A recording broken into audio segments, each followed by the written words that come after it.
Study precision ഇന്ന് നിങ്ങളുമായി discuss ചെയ്യാൻ പോകുന്നത് ഔബൈറ്റോറി എന്ന ജാപ്പനീസ് പ്രിൻസിപ്പിളാണ്. ഇവ സിഗ്നിഫൈ ചെയ്യുന്നത് വളരെ ഇമ്പോർട്ടൻ്റ് ആയിട്ടുള്ള ഒരു പ്രിൻസിപ്പിളാണ്, നമ്മളെല്ലാം അറിഞ്ഞിരിക്കേണ്ട ഒരു കാര്യമാണ്. ഔബൈറ്റോറി എന്ന വാക്കിൽ ഔ ബൈ ടോറി ഇവയെല്ലാം ഡിഫറെൻറ്റ് ടൈപ്സ് ഓഫ് ബ്ലോസമിംഗ് ആണ്, ചെടികളുടെ പുഷ്പിക്കലാണ്. ഏതൊക്കെയാണ്? Cherry blossom, plum blossom, peach blossom, apricot blossom. ഈ മരങ്ങൾ പുഷ്പിക്കുന്നത് ഡിഫറെൻ്റ് ആയിട്ടുള്ള കാലങ്ങളിലാണ്, സീസൺസിലാണ്. ഒരേ സീസണിലല്ല ഇവയൊന്നും ഉണ്ടാവുന്നത്. അതുപോലെ തന്നെയാണ് ഓരോ മനുഷ്യരുടെ ജീവിതവും എന്നാണ് ഈ ബ്ലോസമിങ് നമുക്ക് കാണിച്ചു തരുന്നത്. അതിന് ഒരു വ്യത്യസ്തമായ ഗതിവേഗമുണ്ട്, പേസ് ഉണ്ട്.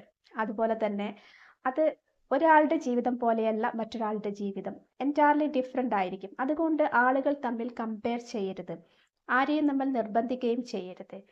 ഓരോന്നിനും ഓരോ സമയമുണ്ട്. നമ്മൾ ചെയ്യുന്ന കാര്യങ്ങൾ, നമ്മൾ ലോകത്തിൻ്റെ മുന്നിൽ വയ്ക്കുന്ന കാര്യങ്ങൾ, അവ ശ്രദ്ധയാകർഷിക്കുന്നതും അതുപോലെ തന്നെ അവ സക്സസ്ഫുൾ ആവുന്നതും ഒക്കെ ഡിഫറെൻ്റ് ആയിട്ടുള്ള കാലഘട്ടത്തിലാണ്.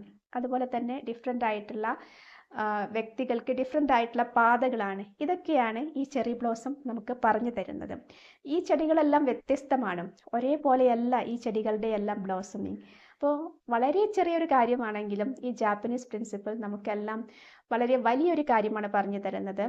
എല്ലാ വ്യക്തിയും യുണീക്കാണ്, ഓരോരുത്തരുടെയും അവരുടേതായ ശീലങ്ങളുണ്ട്, പ്രത്യേകതകളുണ്ട്, അവരുടേതായ ഇഷ്ടങ്ങളുണ്ട്. അതിനനുസരിച്ച് മാത്രമേ അവർക്ക് പ്രവർത്തിക്കാനാവൂ. ഒരിക്കലും നമ്മൾ ഒരാളെ വേറൊരാളുമായിട്ട് കമ്പയർ ചെയ്യരുത്. ഒരാളുടെ രീതി, ഒരാൾ ജീവിക്കുവാൻ ഇഷ്ടപ്പെടുന്ന സ്റ്റൈൽ, ഒരാൾ പഠിക്കുവാൻ ഇഷ്ടപ്പെടുന്ന കാര്യങ്ങൾ, അതുപോലെ തന്നെ അവരുടെ ഒരു ലൈഫ് സ്റ്റൈൽ, അവരുടെ ഒരു പഠന രീതി, അതുപോലെ ജോലി ചെയ്യുന്ന രീതി, ഇവയൊക്കെ വ്യത്യസ്തമാണ്. ഒരിക്കലും നമ്മൾക്ക് വേറൊരാളായി മാറാനാവില്ല, അതുപോലെ തന്നെ വേറൊരാൾക്ക് നമ്മളായി മാറാനാവുക. അത് എത്ര അടുപ്പമുള്ള ആളാണെങ്കിൽ പോലും ഇതൊരു സത്യമാണ്, നമ്മളത് അംഗീകരിക്കേണ്ട ഒരു കാര്യമാണ്. ഒരിക്കലും അതിൻ്റെ പേരിൽ നമ്മളുമായിട്ട് ആളുകൾ കൂടുതൽ ഉപദേശിക്കുക, കൂടുതൽ വഴക്കിടുക, അങ്ങനത്തെ പ്രശ്നങ്ങളൊന്നും ഉണ്ടാവരുത്. എന്തുകൊണ്ടാന്ന് വെച്ചാൽ ഓരോ വ്യക്തിയും യുണീക്കാണ്. ഈ മരങ്ങൾ നമുക്ക് പറഞ്ഞു തരുന്ന ഏറ്റവും വലിയ സത്യവും അത് തന്നെയാണ്. കുട്ടികളുടെ കാര്യമാണെങ്കിലും മുതിർന്നവരുടെ കാര്യമാണെങ്കിലും ഇത് ആപ്ലിക്കബിൾ ആണ്. ഔബൈറ്റോറിയിലെ എല്ലാ മരങ്ങളും ഡിഫറെൻ്റ് ആണ്, വ്യത്യസ്തമാണ്. അവയുടെ പുഷ്പിക്കലും ബ്ലോസമിങ്ങും വ്യത്യസ്തമാണ്.